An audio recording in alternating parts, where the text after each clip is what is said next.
Good morning, everyone. I hope you are feeling well, healthy. As today we will practice of pronoun. Okay. Yesterday we had completed our topic pronoun, and we will do practice from pronoun topics. Okay. Whatever questions come to सैनिक school, ठीक है। बहुत सारे questions हैं जो इसमें सारे पूछे गए हैं सैनिक स्कूल के एग्जाम में, और हम लोग जब ये सारे सीरीज कंप्लीट हो जाएगा तो हम लोग क्या करेंगे, प्रीवियस ईयर क्वेश्चन सैनिक स्कूल का बनाएंगे और उसको सॉल्व करेंगे।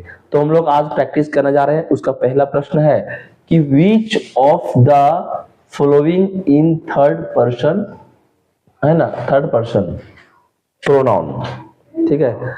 थर्ड पर्सन में जो प्रोनाउन में जो थर्ड पर्सन होता है, चाहे वो सिंगुलर है या प्लूरल है, हम इसका ऑप्शन नहीं दिए हैं क्योंकि यहाँ पे कोई आइडेंटिफाई नहीं है। ऑप्शन के हिसाब से अगर सिंगुलर बोलेगा और थर्ड पर्सन, तो देखो इसका दूसरा प्रश्न में दिया हुआ है इसका आंसर, ठीक है, कि बोला मैच द करेक्ट वन, ठीक है। तो अगर हम सीधा डायरेक्ट इसका आंसर लिखेंगे पहला का, तो लिख ही देते हैं। तो क्या होगा, थर्ड पर्सन बोला, अगर सिंगुलर बोलेगा तो बोलेंगे ही, सी, ईट। अगर प्लूरल बोलेगा तो दे,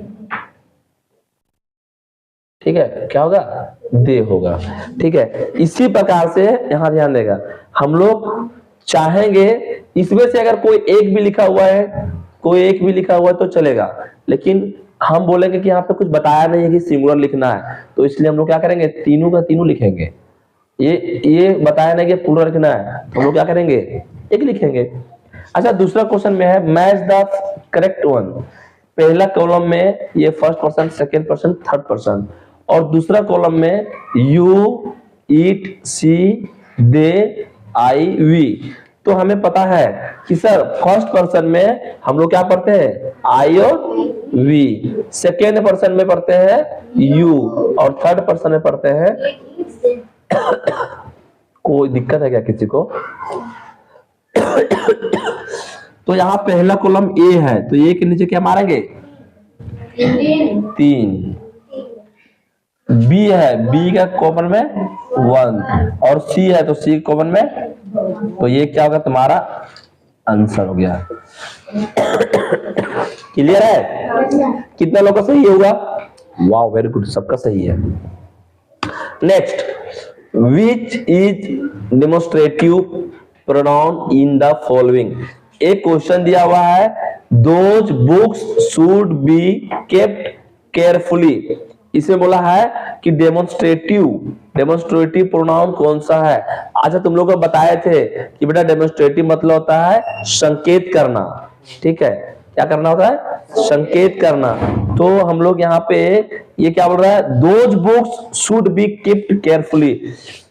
वे सारे पुस्तकें क्या करो, ध्यान पूर्वक से रख दो।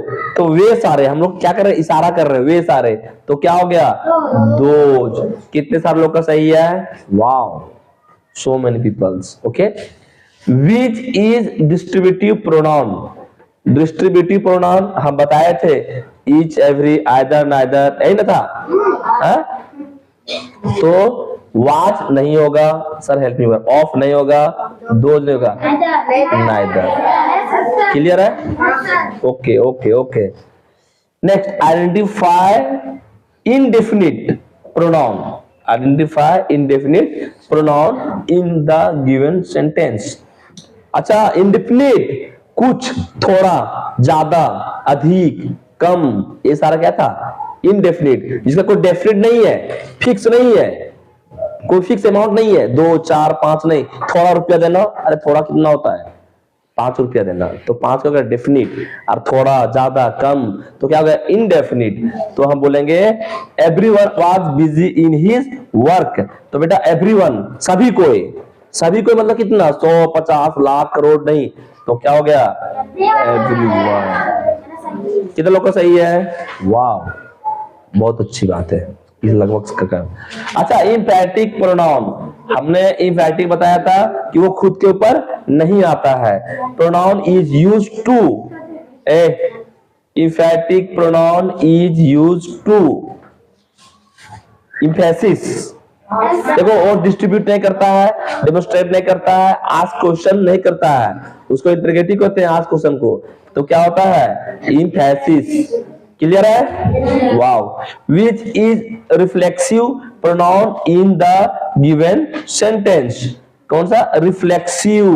क्या करता है? रिफ्लेक्ट करता है। क्या करता है जी? She blamed herself for his situation. बोलते हैं ना, वह ब्लेम देता है। क्या करता है? ब्लेम करता है हरसेल्फ। देखो ये क्या कर रहा है? ये ब्लेम कर रहा है अपने आप को, वो अपने आप को ब्लेम कर रहा है कि मेरा सिचुएशन ही खराब है, मेरा समय ही खराब है, इसलिए आज हम क्या है यहाँ पे पड़े हुए हैं। तो आज कहीं हम अच्छी जगह पे होते। तो क्या कर रहा है? She blame herself. वो खुद को गलत बोल रही है कि हमारा सिचुएशन ही ऐसा है। तो हम क्या कर सकते हैं? Okay next. हाँ herself. Find next, find objective case in the sentence. तो बेटा क्या बोला? Objective case. अगर बोलता सब्जेक्टिव केस तो ये शुरू वाला क्या होता है? Subjective case. लेकिन हमें बोला ऑब्जेक्टिव केस। तो विजयश्री क्या है? एक लड़का होगा या तो लड़की होगा। ठीक है, अगर लड़का होगा तो क्या होगा? हिज होगा, लड़की होगा तो हर होगा। Let's check. तो क्या है? हिम है। तो ये भी क्या होता है? Objective case. कल लिखाए थे कि सर हिम क्या होता है? ऑब्जेक्टिव केस होता है। और पोसेसिव केस होता है, हिज होता है। रिफ्लेक्सिव केस क्या लिखाए थे वो? मेरे ख्याल से यहां तक क्लियर होगा। तो मैं कर लो। चलो अब हम लोग थोड़ा कैमरा को दूसरी साइड घुमाते हुए, ठीक है, ये माने थोड़ा सा घुमाने की जरूरत है, बाकी लगभग चीज तो आगे कैप्चर हो ही जा रहा है कि नहीं?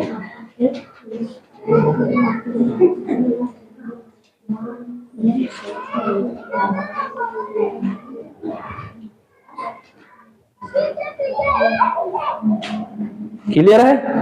शुरू किया जाए। Next, stop talking guys, don't talk. से find relative pronoun. What? Relative pronoun. देखो सैनिक स्कूल में 1 से 2 प्रश्न हमेशा पूछा जाता है। क्वेश्चन पेपर पलट के देख लो, प्रोनाउन से क्वेश्चन आता ही आता है। ठीक है, इसलिए हम इसका जितने सारे क्वेश्चन पूछा हुआ है डायरेक्ट सैनिक स्कूल का बुक से, देखो सैनिक स्कूल का बुक से हम डायरेक्ट करवा दे रहे हैं। ठीक है, तो इस चीज को ध्यान रखो कि तुम लोग ये सब बना पा रहे हो, मतलब समझो इंग्लिश मीडियम से तुम लोग एलिजिबल है। ठीक है, लेट्स स्टार्ट।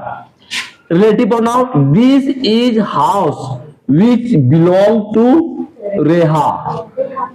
अरे ठीक है, रेहा ही तो क्या दिक्कत है, रेखा नहीं आई तो क्या दिक्कत है। ठीक है, तो इसमें बोला रिलेटिव। मुझे एक बात बताओ, कल हमने बताया था रिलेटिव मतलब होता है कि जो नाउन और प्रोनाउन के बीच में, आप तो नाउन और नाउन के बीच में जो संबंध बचाता है। इसका मतलब क्या? एक सेंटेंस में 2 सब्जेक्ट आएगा तो हम लोग क्या, और उसको जोड़ने के लिए विच आएगा। देखो एक सेंटेंस है दिस इज हाउस, एक सेंटेंस हो गया बिलोंग्स टू रेहा। तो रेहा मतलब ये जो हाउस है, घर है, वो किसका है? रेहा का। तो ये हाउस नाउन हो गया, रेहा भी क्या है? नाउन है। ये दोनों को संबंध बता रहा है कि ये जो घर है ना वो किसका है? विच मतलब जो, ये जो घर है वो किसका है? रेहा का है। ठीक है, तो यहाँ पे क्या आएगा? विच। कितना लोग मारा है विच? इसमें थोड़ा सा कम लोग मारा है विच। नंबर देख लेंगे ना कौन कितना नंबर लाएगा, सो बहुत अच्छी बात है। चलो कल बताए थे इसके ऊपर बहुत सारे डिस्कशन किए थे हम ना। देखो आइडेंटिफाई द पोसेसिव प्रोनाउन। भैया पोसेसिव मतलब अधिकार दिखाना। This is my marker, this is your pen, है ना? Is my, your, our, your, ये सारे चीजें है क्या नहीं? यहाँ पे देखते हैं you have your own idea and she has hers. तो मुझे बताओ कि यहाँ पे कौन सा है। कितना लोग बनाया है, हम थोड़ा चेक कर लेते हैं ऑप्शन क्या दिया है इसका। 10 का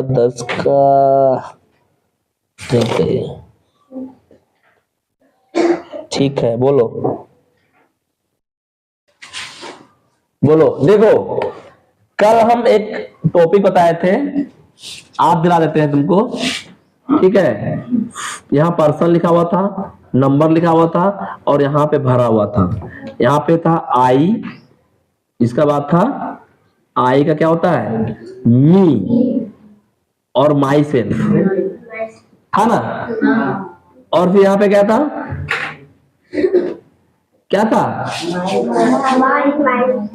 माई और बस था। अब हम बात करते हैं यहाँ पे हर्ष का। तो कल हम तुम लोगों को बताते हैं, कल वाला, कि यहाँ पे पोसेसिव में लिखाए थे my mine, our ours, your yours your yours, his her it और देयर, ठीक है। तो मुझे बता दो यहाँ पे क्या लिखा हुआ है, योर लिखा हुआ है। तो यहाँ पे you have your own idea, your मतलब तुम्हारा अपना आइडिया था, ठीक है, अपना आइडिया है। तो ये पोसेसिव में आ सकता है, ठीक है। और ये बोल रहा है शी हैज हर्स, या उसकी है ना। तो ये दोनों का दोनों क्या हो जाएगा, पोसेसिव हो जाएगा। कौन मारा है, हर्ष, तो वो भी सही है। ये भी क्या होगा, सही है। हर्ष मारा है उसका भी सही है, और योर मारा है उसका भी सही है। थोड़ा सा मिसिंग है, थोड़ा सा इशू है, योर हो भी सकता है, नहीं हो सकता है, लेकिन ये चीजें तब बताएंगे जब सेंटेंस को तोड़ना सिखाएंगे। जैसे हम बताते हैं you have your idea, your own idea, तो यहाँ पे जो है ये किसका है, तो ये एडजेक्टिव के जैसा काम कर रहा है, ऑन योर, तो योर नहीं होना चाहिए, योर्स रहेगा ना तब होगा ये पोसेसिव। लेकिन हम इतना डीप में नहीं जा रहे हैं क्योंकि तुम लोग को बताए नहीं है, इसलिए अगर योर मारा है तब योर्स भी मार लो, योर्स होना चाहिए, ठीक है। नेक्स्ट, फिर करेक्ट वर्ड भरना है भैया। Neither Krishna NOR know why the school was closed. वो बोलता है ना तो कृष्णा जानता है और ना ही कोई और कि स्कूल क्यों बंद है। जैसे आज स्कूल बंद है सारे ग्रिल वाले का, पर ये क्यों बंद है, इसका रीजन ना ही कृष्णा जानता है और ना ही इसका ऑप्शन देना चाहिए था। ऑप्शन नहीं दिए हैं तो इसलिए क्या कर रहा है, यहाँ पे तुम लोग को क्वेश्चन क्लियर नहीं हो पा रहा है, ठीक है। इसका ऑप्शन लिख लेगा तुम लोग अगर लिखना चाहो तो। ए नंबर में हो जाएगा आई, बी नंबर हो जाएगा मी, सी नंबर होगा माइन और डी नंबर हो जाएगा माई। मुझे एक बात बताओ यहाँ पे क्या हो सकता है, नाइदर कृष्णा, ना तो कृष्णा और ना ही मैं जानता हूं, ठीक है। यहाँ पे ऑब्जेक्टिव नहीं लगा सकते हैं, यहाँ पे क्या होगा, सब्जेक्टिव केस होगा। ना तो मैं जानता हूं ना ही कृष्णा जानता है, ठीक है। Next, pronoun is a word which is used in place of noun. ये जो प्रोनाउन कब लगता है, कल बताए थे कि प्रोनाउन नाउन के बदले में आता है, उसे क्या कहते हैं, प्रोनाउन कहते हैं। फिल करेक्ट नॉमिनेटिव केस, हल्ला नहीं बोला आता है, इसका करेक्ट लिखो नॉमिनेटिव केस, किसका, वी का नॉमिनेटिव केस लिखना है। तो क्या होगा, जल्दी बता फटाक से।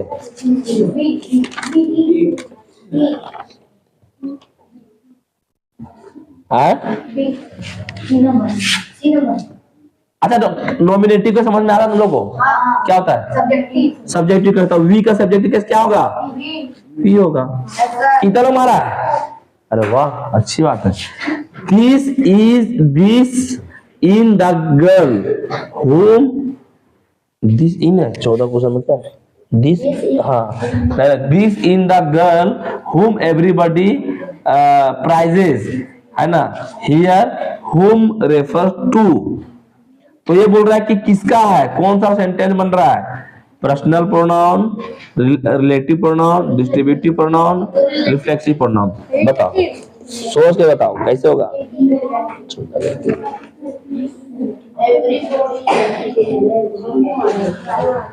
ध्यान देगा कैसे हो जाएगा। देखो यहाँ पे लिखा हुआ है दिस इन द गर्ल, इस लड़की में, whom जो, एवरीबडी प्राइजेस, हर कोई उसे प्राइज कर रहा है ना, एवरीबडी प्राइजेस, प्राइजेस, ठीक है, प्राइज कर रहा है। हियर, यहाँ पे उसे हर कोई प्राइज कर रहा है। होम रेफर टू, ये बोला कि होम क्या दिखा रहा है, तो क्या दिखा रहा है बेटा, रिलेटिव प्रोनाउन। क्वेश्चन जो समझ लिया वो सोचो बना लिया। क्वेश्चन बोल रहा है दिस इन द गर्ल, इस लड़की में जो दिख रहा है, एवरीबडी प्राइजेस, हर कोई उसके ऊपर से गर्वान्वित है और प्राइज, यहाँ पे प्राइज उसको देना चाह रहा है। क्यों, तो बोल रहा है कि हुम क्या रेफर कर रहा है, तो देखो एक गर्ल है, गर्ल है ना, और एवरीबडी है, ये प्रोनाउन है एवरीबडी, पता है ना, ये प्रोनाउन है, ये नाउन है, नाउन और प्रोनाउन को रिलेशन बता रहा है, क्या कर रहा है, रिलेशन बता रहा है, तो क्या है, हुम बता रहा है, तो हुम क्या होगा, रिलेटिव प्रोनाउन। नेक्स्ट, यह प्रोनाउन डाइट, आस्क या क्वेश्चन इज कॉल्ड। देखो एक प्रोनाउन है, इधर देखो बोर्ड पर देखो, हेलो एक या प्रोनाउन दैट आस्क या क्वेश्चन, जो क्वेश्चन पूछता है, इज कॉल्ड, क्वेश्चन पूछने वालों क्या बोलते हैं जी, interrogative pronoun. She did it, she did it, है ना, वह इसे, विदाउट एनी गाइडेंस, बिना किसी गाइडेंस को क्या की, कंप्लीट कर दी, तो क्या हो गया, she did it self, she did it without any guidance. तो यहां पे बताओ it self, her self, them self और हिम सेल्फ, क्या होगा वो बताओ।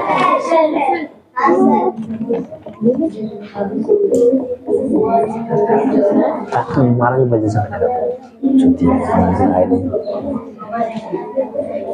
नहीं बोल रहे, हल्ला नहीं समझ में आता तुम लोगों को।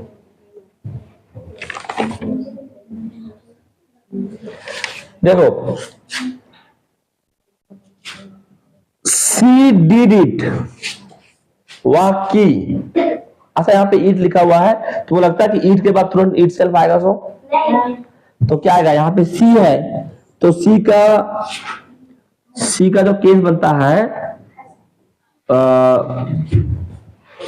कौन सा केस, इंफैटिक केस, तो कैसे बनता है, हर सेल्फ, तो क्या होगा, देखो ना, सी डिड इट हर सेल्फ, वह इसे खुद से करी बिना किसी मदद के। क्वेश्चन से स्पष्ट है। अरे लड़का नहीं समझ आ रहा बोल रहे हो, सो उठा पटकी देंगे, ज्यादा तेज बनेगा तो। शी डिड इट, क्वेश्चन को गहराई में जाओ, वह इसे किया, वह इसे खुद से की बिना किसी गाइडेंस का। शी डिड इट हरसेल्फ, उसने इसे खुद से की बिना किसी के गाइडेंस का। इतना बार रिपीट कर रहे हैं तुम्हारे लिए। शी डिड इट, वह किया इसे खुद से बिना किसी गाइडेंस का। तो हर सेल्फ मतलब खुद से, ठीक है। नेक्स्ट, ऑल इनेमीज किल, जितने सारे दुश्मन थे वो मारे गए। कैसे? ईच अदर, एक दूसरे से, टुगेदर, आपस में, वन अनदर, आप सबके साथ मिलके या नोट नन ऑफ दिस, किसी से नहीं। तो तुम लोग बताओ, ऑल इनेमीज किल, जितने सारे इनेमीज थे वो मारे गए। अब कैसे मारे गए वो बताओ, कैसे हो गया? अच्छा, वन अनदर क्यों मारा? ये वन अनदर क्यों मारा? क्योंकि यहाँ पे क्या है, ऑल है, और ऑल में दो से अधिक होते हैं। अगर हम देखो कैसे अलग अलग करना है। अगर बोलते ईच अदर तो यहाँ पे दो होना चाहिए था, ऑल नहीं। अगर बोलता टुगेदर, टुगेदर तो ग्रुप होना चाहिए, ऑल नहीं। लेकिन वन अनदर मतलब क्या, ऑल एनिमीज, जितने सारे एनिमीज है। जब रामायण में हम लोग देखते हैं तो हर जगह पे एक टाइम में जब आता है तो राम भगवान ऐसा तीर चला देते हैं कि आपस में वो क्या करते हैं, वो राम समझ के उसी को मारने लगता है और आपस में ही मर जाता है। देखा रामायण तुम लोग? हाँ, तो आपस में मरता है कि नहीं? तो उसी तरह से यहाँ पे क्या करता है, ऑल एनिमीज किल वन अनदर, एक दूसरे को मारते हुए मर जाते हैं। ठीक है, वन अनदर एक से ज्यादा, दो से ज्यादा, इसलिए वन अनदर। तो यहाँ पे क्या होगा, वन अनदर। मेरे ख्याल से ये चीज ना तुम लोगों को काफी अच्छा ढंग से क्लियर हो गया होगा कि कैसे हम लोग को क्या करना है, कंप्लीट करना है। और सबसे कितना कितना मार्क्स आया बताओ? तो ठीक है, अब वीडियो बंद करते हैं, उसके बाद हम मार्क्स पूछते हैं। ठीक है, thank you for watching this video.